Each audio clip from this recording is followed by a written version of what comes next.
Water is subsidized almost everywhere in the world.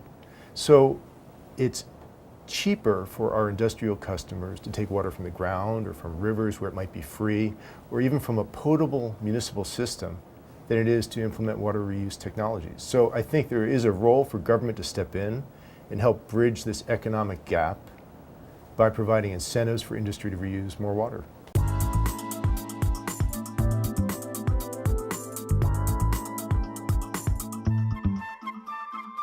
Our industrial customers everywhere say incentives would be a huge driver for them to be able to implement these reuse technologies and make them work from an economic standpoint.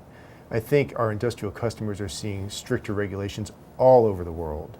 I mean, here in the US, I can give you examples in Pennsylvania and California, but in China and Canada and Australia, we can keep going. And they're very concerned with how they're going to be able to comply with these stricter regulations. One of the things is they're going to have to treat their wastewater to a much higher degree before they discharge it. And if they're going to treat it to a much higher degree, in many cases, they may as well reuse it. So we're working with them to help them accomplish both of those things.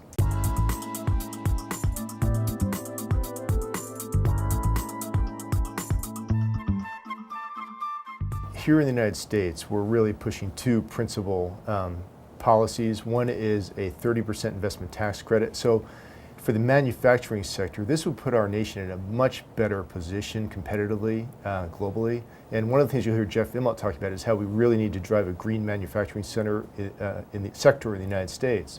And this would do that. So if an industrial user of water is able to reduce the amount of water it uses for any given output, while at the same time reducing its energy consumption, it could qualify for a tax credit of as much as 30%. This would sustainably increase the supply of water in our nation and also reduce energy efficiency it would really put us in a great position globally.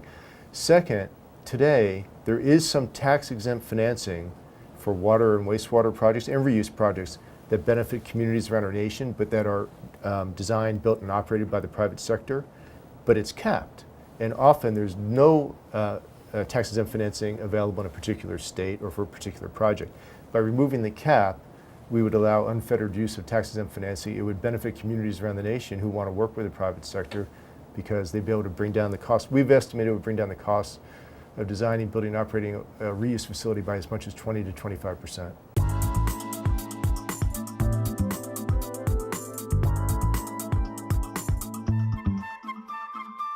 You cannot talk about climate change without also talking about water. And so if you look at the United States, for example, where Congress has a climate change bill they're working on, it has provisions, significant provisions on water. And we were seeing, as a result of climate change, we're seeing increased water scarcity.